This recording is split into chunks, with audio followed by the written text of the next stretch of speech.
Hey, what's going on, everyone? How you guys doing today? My name is Matt Jarbo. Welcome to $3 Theater. And what can I say?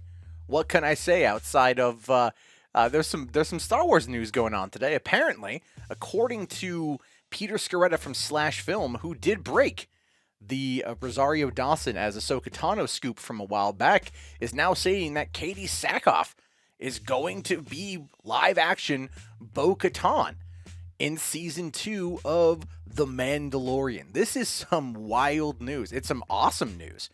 And it also goes to show you exactly what I was talking about the other day when I said that right now the Star Wars animated side of things is done.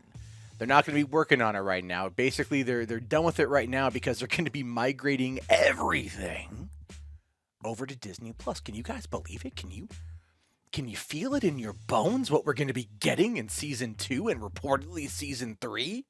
I mean, they're already developing season 3 right now while they're under home quarantine.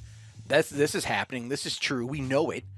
And so, I mean, at this point, it's turning into fan service the show, which some people out there are not going to be super happy with. I just want to be abundantly clear on that. There are people out there that I've seen complaining about trying to take The Mandalorian, which kind of works in this little bubble, and then tying it into the Rebel show and Clone Wars is a little bit too far in some people's eyes. And you know what? Here's the thing. I kind of agree on some aspects, but at the same time, my inner Padawan, my inner child is happy, wants to see this, absolutely wants there to be more Star Wars featuring these characters. I'm on board with it, but let's take a look here to see what they're saying. So, Battlestar Galactica and Star Wars veteran Katie Sackhoff is joining The Mandalorian in Season 2. We have exclusively learned that Sackhoff will be playing the live-action version of Bo Katan Kyzne, the Mandalorian warrior she previously voiced in Dave Filoni's animated series Star Wars: The Clone Wars and later Star Wars Rebels.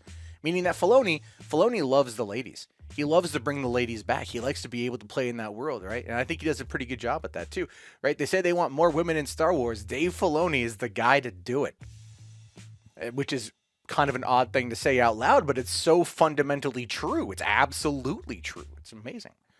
Although both Lucasfilm and Sackhoff's reps declined to comment, we have confirmed this story with multiple sources. She filmed her role back in February before Hollywood production shut down due to the pandemic. That's great, yeah, and it goes on to talk about Sackhoff's career as a sci-fi leading lady, obviously with Battlestar Galactica, and I think Another World, and she also was in Riddick, and she's been in a lot of stuff. So all things considered, this just seems to make a lot of sense with that. Now, still unconfirmed. I mean, it's all but confirmed at this point. Rosario Dawson as Ahsoka Tano and Teumera Morrison as Boba Fett or Commander Rex. I mean, you're hearing it go both ways here, guys. You're hearing it literally go both ways. But not only that, the Mandalorian. This popped up today from MovieWeb, saying that the Mandalorian rumor brings Sabine into the mix, setting up a Rebels sequel series. Now, we've been hearing about this for quite some time as well. The possibility, the potentiality of there being a Star Wars Rebels continuation series featuring Ahsoka and Sabine. Now, we also have heard that the cameo for Rosario Dawson, Ahsoka Tano, in Mandalorian Season 2 is just a one-episode thing, which makes the most amount of sense.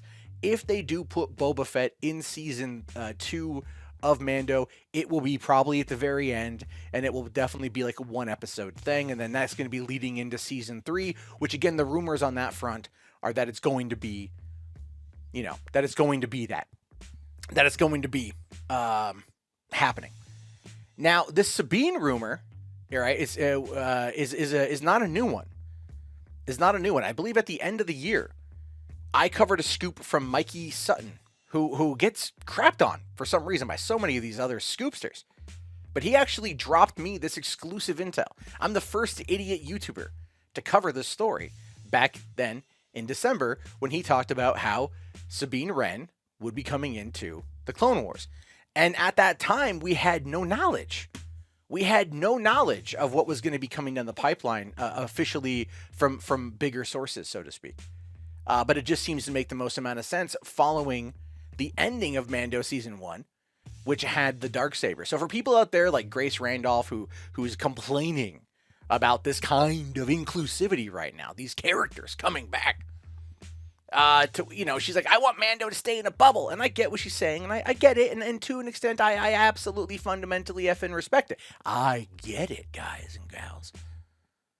But when you introduce the Darksaber at the end of season 1 and the fanboys just nut in unison, where things are going. You know where things are going. And it just seems to make the most amount of sense. It really, really, really does seem to make the most amount of sense. So now we get to wait to see what happens. Mandalorian Season 2, according to Bob Chapek, will not be delayed. I would assume, I'm still going to be, I will die on this effing hill, that we're probably going to see it due to the shutdown, due to the amount of money Disney's losing, probably a little bit sooner rather than later. I'm assuming end of July, beginning of August, more probably end of July. Even though right now, I could be wrong. If subscriptions start to falter, they would drop it early. But if subscriptions continue to rise, of which they are right now, I think they're around 55 million people subscribed in like a few months, which is just insane. I mean, what killed Quibi is effectively what's doing gangbusters for Disney. All the kids are home. They want to watch Disney. I mean, right now, my daughter is watching Finding Dory. So I know all about that. Anyway, this is some big, bold, crazy news. And I'm just waiting. And I'm hearing reports that, there's some other stuff happening with Rebels characters coming over. I don't know how much of that I can talk about yet. I have to go look at my sources and look to see when they want the information coming out. But let's just be realistic here. Anything Dave Filoni has created that is animated, that is Star Wars related, and that those characters are still alive around the time of The Mandalorian, set 5 years post Return of the Jedi, most likely means that those characters are coming to Disney Plus.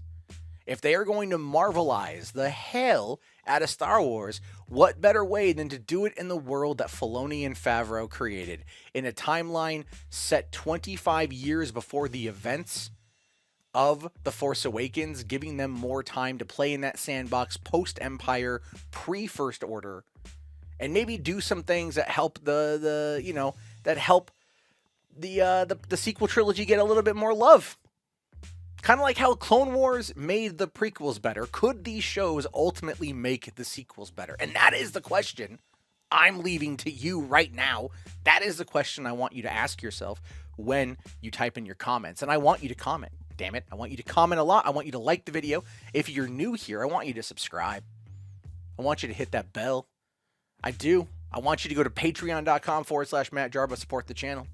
Because right now it's good time to do it. $1 per month helps keep these videos coming. If you like what I say and what I do.